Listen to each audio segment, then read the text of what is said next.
Anthony, enchanté. Bonjour Elias. Anthony, Elias, enchanté. Elias, enchanté. Elias, enchanté.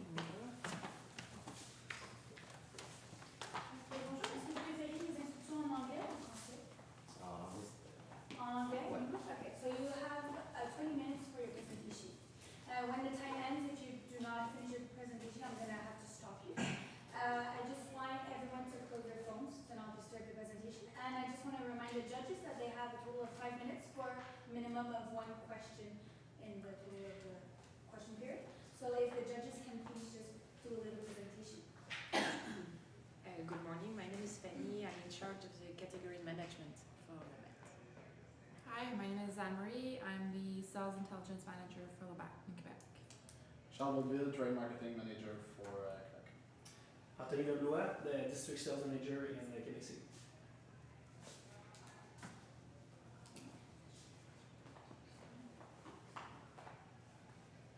So you're all ready? Perfect. I'm going to start with Fonda. No. There once was a man who had the dream of becoming a brewer. After years of working really hard and dedication, he finally achieved his goal. But then something funny happened. His brand, his beer, grew and exploded in popularity. And then after being acquired by Interbrew, it continued to grow and became now one of the largest beer companies in Canada. This man, of course, was John Kinder Labatt. And just like John, many Canadians today and people around the world have a dream of owning a brewery. Hi, my name is Mushfiq Kamal with my colleagues Rafael and Elliot. Today we're going to show you how you can maneuver this new influx of microbreweries and changes in consumer trends today. Donc, pour aujourd'hui, notre présentation sera en anglais, mais n'hésitez pas à nous poser des questions en français pour la période de questions plus tard. So, from the information you've provided, we found that the main issues you're facing today are, of course, the stagnating growth in the industry, the influx of microbreweries as mentioned, and of course, the preference of people switching to substitute products such as wine. So that's why we've asked ourselves, how can Labatt continue to grow even with all these different changes that are very much working against them? And so we've come up with a strategy that's really focused around acquiring microbreweries and marketing beer in a way so that's seen as more elegant and sophisticated product than just the messy image that it has today. And of course, from our strategy, we've seen that we could get a 2% growth in market share, a project value of $95 million, and you're increasing your annual sales by 3.3%. Our plan here today is elegance through education. We're really focusing on acquiring microbreweries and then promoting and selling them in a way that educate consumers that beer can be elegant, it could be fancy and very sophisticated, as well as high quality and even healthy. And it's coming in 3 phases. First is the brew phase, where we're focusing on acquiring the microbreweries. Next is pouring, which is of course for creating a new line of products to help sell these new brews and get people to get familiar with your new products. And of course drinking, which is focusing on brand perception and a specific partnership to help grow these new microbreweries that you're going to acquire.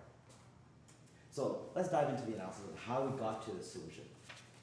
So first, we really want to look at why exactly the industry is declining in growth. So from what we've seen, the red line is beer in all of the drinks and alcohol. We see that overall volume of alcohol consumed, specifically beer, has been decreasing, which includes also non-alcoholic substitutes, which also been increasing. However, wine, although low, has been growing at a very alarming rate. And this is mostly because, however, we see that the alcohol industry is actually growing, even though the largest segment, beer, is still decreasing. So it's a little strange. Well, this is because sales overall has been increasing. So even though people are drinking less, they're actually spending more on beer. And we see that beer actually still outperforming most other alcohols, except for wine, of course, which has been growing ridiculously. And this growth in beer is actually really driven by microbreweries that's growing even faster than the industry. So this is because people are really more opting for higher quality products and higher products that represent more of a sophisticated image and much more healthier. That's why people really like the fact that there is an influx of microbreweries. That's why more than half of middle-aged people actually prefer to consume craft beers and wine over regular traditional beers. And this, of course, led to the large influx of microbreweries, and which is going to continue to grow by 7.6% annually. And of course, then there's the large amounts of imports. Beer has gone up in Canada by about 2.3% because people see the foreign products, specifically U.S. beers, as more fancy or interesting. And this is helped by the fact that Canadians, or half of Canadians actually, are willing to spend up to 30% more just to buy higher quality products. And many people actually drink less beer just for health benefits, and so of course it's reducing your sales. And over 90% of people think that wine is healthier than beer. However, in a specific survey, we also saw that 3.6% of the people actually disagree with the fact that wine is healthier than beer, which if there's at least even a small portion that we thought, is that a possibility that wine may be not as healthy, or maybe beer is actually as healthy or even more? We'll get back to that later. But from here we can see that Labatt really needs to expand its portfolio and adapt to the shifting industry of healthier, more sophisticated options. Next, we're going to look at exactly why people are opting for substitutes. So when it comes to alcohol, it really changes depending on how old they are and how much money they have. So of course, your teens and people in their 20s, they just like to drink in volume. They're not really focused on quality, but they're always like to try new things. So they're always dabbling in a little bit of craft beer. Next is your middle age of 30 to 50, who they prefer the wine. Wine and craft beers for the sophisticated image. They're happy with their meals, and really the fact that they have more money so they could buy more high quality beer. And lastly, of course, there's the 50 to 65s, who mostly drink wine because of the perceived health benefits, as well as the fact that they like pairing with wines, as they've always seen in movies and commercials, and how wine has always been advertised. And along with this, we see there's some shifting economic and social changes in the fact that actually the upper class is expected to grow and by 2030, and that overall consumer spending is out to grow by about 5%. Which is really helped by the fact that internet sales are constantly growing at a huge rate, about 27% every year. And the fact that a lot of people are opting to either be in a relationship or just live alone, and in a relationship without kids or just live alone. So that really leads to the fact that people really have a lot more spending power on entertainment, luxuries, and just having fun in general. But people are not really willing to sacrifice a lot of their time from their busy schedule. And this is because people are really focused on their career, their work, and they really focus on getting the most out of their job. That's why that really brought a big trend in on-the-go shopping. So people really like food that's quick, because groceries, figuring out what to buy, what to sell, it kind of takes away time from their day. That's why they really like grab-and-go foods, quick snacks, and actually a growth in dinner time solutions. So with these two together, this gives rise to our target consumer, which is Laurent. He's someone who really likes likes convenience, free time, but then he's also really focused on advancing his career. He really wants to do well in his job. He's also someone that he cares about his health. That's why he focuses on health, eating healthy and eating quality foods, as well as spending quality time with his wife, even though he does not have kids. And of course, he's 35, so he's always on the internet, looking at updates, looking at reviews. So he's someone who's always connected. And this is the type of person that you really need to worry about retaining, as his needs and wants are really pushing away from this traditional beers. And lastly, you come back to that question is wine actually healthier and classier than beer? Wine has always had this image of being paired with fine dining and classiness. However, fine dining is not just for wine. It's actually often good or better with beer. This is done by Chef Tim Anderson, a former champion of MasterChef UK and a renowned chef restaurant consultant. And this is not just with the sophistication and the image of wine and beer, but actually beer can actually be as healthy as wine. As we've done some research and we found that beer has similar benefits as wine when drank in moderation, just like wine, where it has similar benefits for antioxidants, gives benefits to bone density and low cholesterol. But actually, beer actually has the added benefit of helping reduce stress, which is very important in the lives of people that are really focused on their careers and jobs because they're constantly being stressed out. So really, Labatt needs to needs to show people that the beer can be classy and healthy, just like wine. So after going through all these elements, you see that why is the industry declining? Well, you actually need to adapt and grow your product portfolio to really adapt to these trends.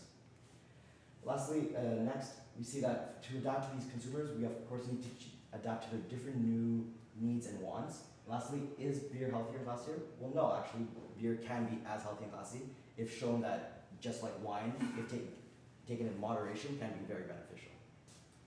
Next, I'll pass it up to my colleague Rafael, who will give you an overview of the various options you have moving forward. Thank you, Mushfiq. So, what are your options? So, obviously, to find a really clear solution and appropriate for Labatt, we looked at different options that would be able Labatt to grow.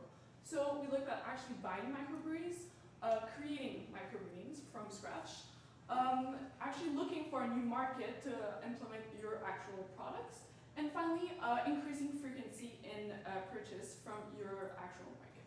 So to actually make a clear decision, we looked at return on investment, following the trends, the current trends of our life, and actually the ease of implementation. So after looking at all of these options, we went with, like we mentioned, the buying of microbreweries. So like my colleague Mushfiq said, elegance through education. So we really want for you guys to acquire new microbreweries to really expand Labatt's portfolio.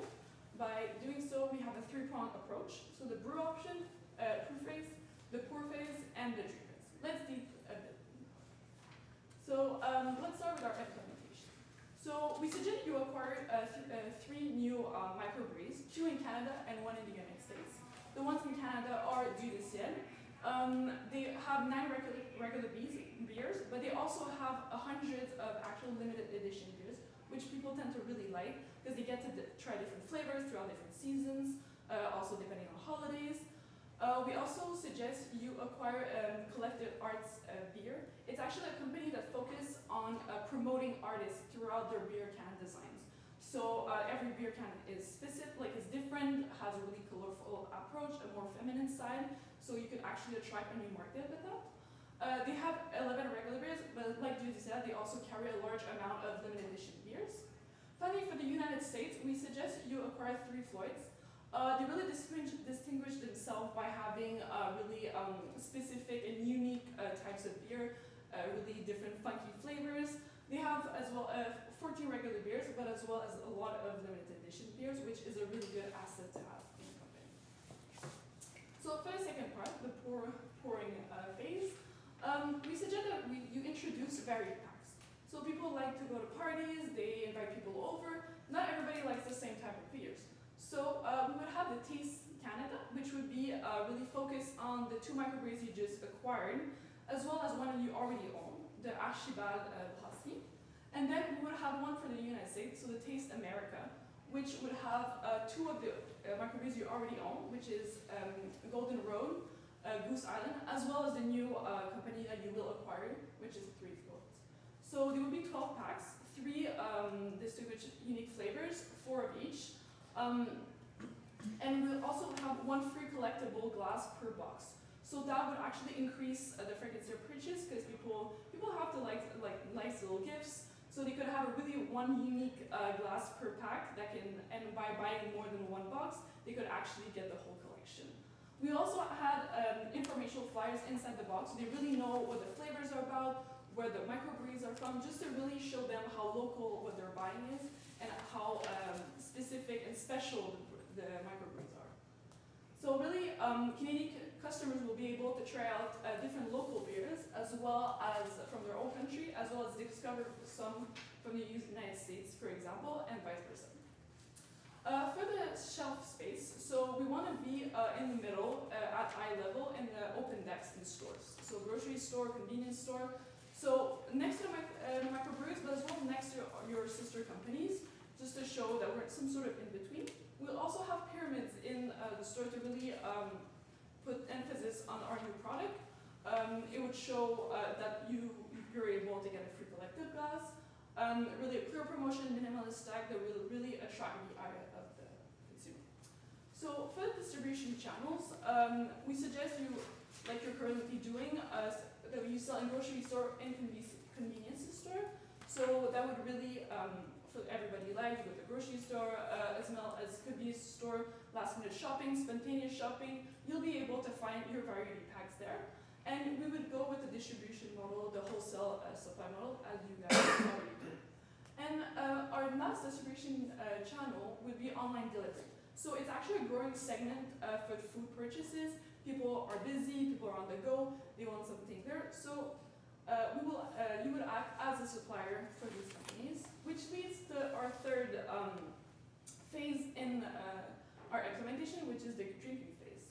So we suggest a partnership with Miss Fresh, which is a Canadian company of meal kit services. So like I mentioned, people are busy, people are on the go. They could actually, with this company, they're able to get fresh ingredients to their houses as well as recipes. So they actually know exactly what to cook. They have everything, nothing to think about. They have a new menu every week. They also deliver across Canada. So by doing this, you would actually add the beer option. So people, while ordering their food, they would be able to add your craft beer that you will have acquired and the ones that you already have. So people will be able to follow recommendation to see how beer actually pairs well with food. Or if they like a specific one while ordering their ingredients, they could as well order the beer that they want or follow your recommendation. We will also sell the Miss Fresh the beer at retail price like we do with convenience store and grocery stores. So you really want to show how beer can really be paired with food as well as just like people do it with wine. So for the marketing, for the taste pack, we would be above the line with billboard advertisement, online presence on Facebook, Instagram.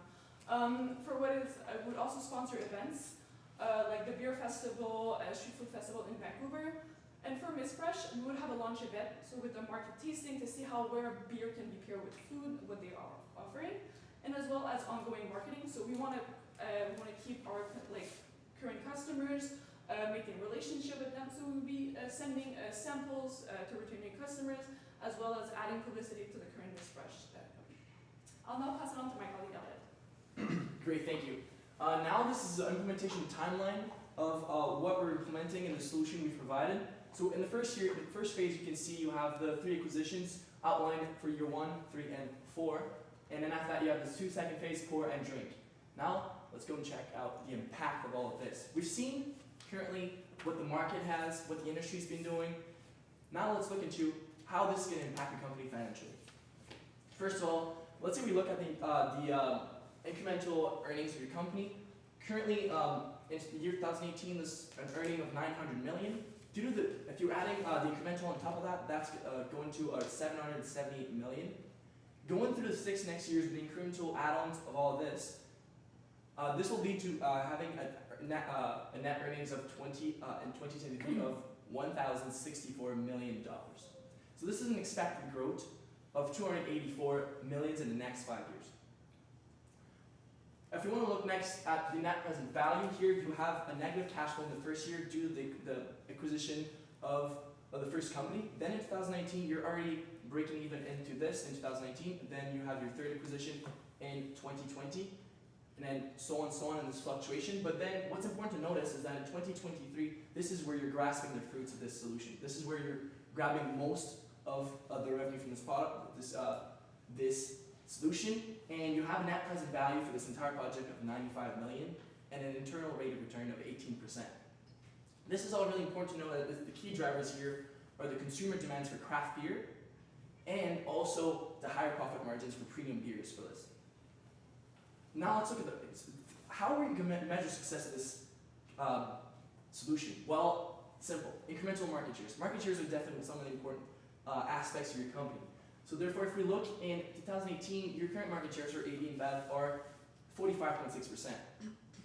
And then next to your competitor, most in Canada, which are 33.9%, and then your others, which are mainly craft beers, the majority of craft beers. What's expected to happen in the market is a growth of craft beers of 7.6% in the next 5 years, yearly increase. Which what would likely the status quo will therefore increase the category others, but if your yourself implements a solution such as this will likely increase your revenues, your market shares to 2%. And then if we look at volume sales is expected to grow the same rate as every single alcoholic beverages, which is a 3.3 growth of sales, making sure you're not decreasing the rest of your companies, but you're increasing at the same volume as alcoholic beverages.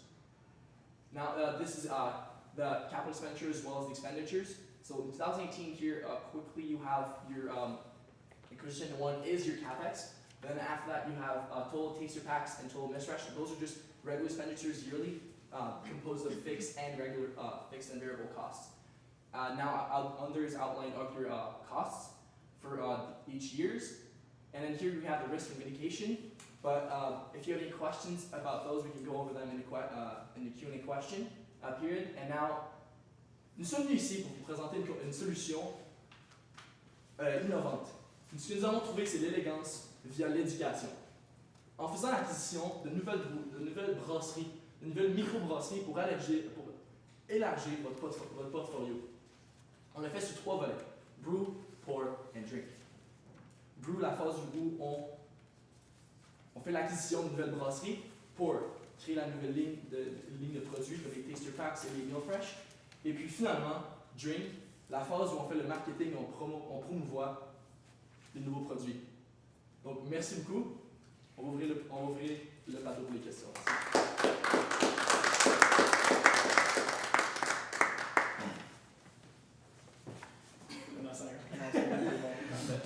Moi, question en fait va porter. On a dit dans le cas que la bière était quand même rendue à maturité, puis on a un segment comme les alcools, les vins spiritueux, etc., où est-ce qu'on est sous-indexé versus le Canada, la province de Québec. Pourquoi avoir décidé d'aller plus dans les craft beer que peut-être que cette section-là, les RTD, alcools, etc.? Well, it's because one of your products, Palm Bay, is actually doing exceptionally well in this market, so we think that what you've already done in this market is good enough. In specifically micro beers and beers in general, you should focus on this because the increase in microbreweries is actually more of a threat to you, that if there's too much of a fragmentation in the market, that you'll lose a lot of market share. So we find that it's more important that you maintain your main core business than just move on to something else. We have already acquired 3 microbreweries, Yes. Mill Street, Archivan, and Goose Island. What do you think this new one would bring to our portfolio? What would be the difference versus the others that we already had? C'est pas vraiment une grande. En fait, c'est pas le fait d'avoir une différence. En fait, oui, en effet, il y a beaucoup plus de diversité en faisant l'acquisition de ces microbrasseries-là, mais en fait, c'est d'aller chercher des parts du marché en faisant ça. C'est d'aller chercher où est-ce que les ventes sont pour promouvoir la croissance de votre compagnie, en fait. Et puis surtout, les nouveaux microbrasseries, mettons si on parle de Arts Concession, celle-là, elle présente un nouveau marché plus artistique, vraiment centré sur. Aussi peut être plus attrayante à la clientèle féminine aussi, celle-ci. Donc on va chercher aussi un nouveau côté, puis en même temps, les gens adorent la diversité.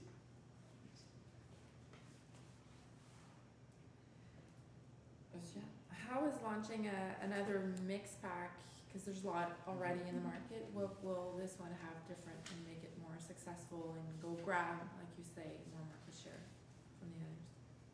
I think sometimes, since, for example, microbrewery beers are a bit more expensive, people are not sure what they want to try. So these variety packs are really popular, but I think that there's not many that actually includes microbreweries.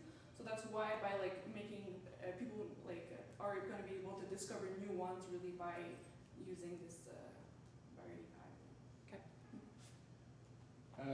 On voit, comme Fanny disait, on a quand même fait l'acquisition de certaines microbrasseries dans les dernières années. Ce qu'on constate également, c'est que la partie de la population qui est un peu frileuse de ces acquisitions-là par des gros brasseurs, on nous propose de continuer dans cette veine-là. Comment voyez-vous la campagne de marketing pour gérer un peu peut-être ce problème potentiel-là? Ok, ben en fait ça revient surtout à la base en fait. Ces microbrasseries-là, c'est une aide qu'on va leur porter. C'est une aide que vous allez leur porter qui va vous aider à croître. Parce qu'il y a certaines affaires qu'il faut vraiment être important, c'est comme le prix de l'aluminium, le prix du weave, le prix, puis justement ensuite la croissance, le brand name, l'organisationnel. Toutes ces compagnies-là ont besoin de ça pour continuer à croître. Fait que c'est super important, on va leur apporter une aide, c'est comme, on propose une hands-off acquisition. On va leur proposer une aide sans nécessairement changer leur manière de fonctionner, on va leur chercher. Fait que pour faire grandir, pour les rendre meilleurs, en fait, c'est comme ça qu'on pense que c'est la manière qu'il faut le market, c'est la manière qu'il faut le vendre aussi aux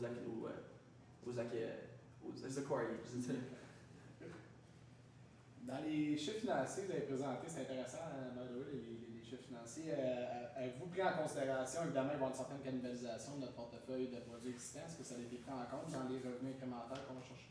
Oui, en effet. Puis c'est dans les risques et les solutions. Je peux vous présenter aussi, en fait, le risque, potential acquisition between beer brands. Ça, dans le fond, ici, vous avez en fait ce qui voudrait être encore plus promouvoir, c'est des channels distincts entre chaque pour avoir différentes segmentations de consumers, différents, mettons, par âge et par goût, en fait, goût et qu'est-ce que les gens préfèrent en termes de bière. Est-ce que tu l'as par cœur, environ, le chiffre de cannibalisation que vous avez vu, le pourcentage? C'était en pourcentage, mais c'était comme moins 0.01.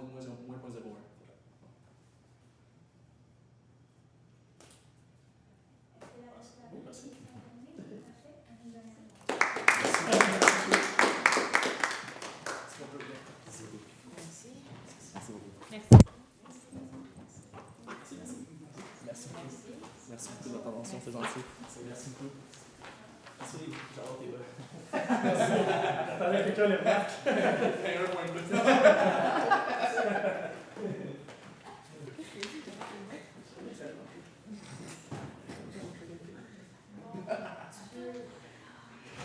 C'est bon, corporate jusqu'au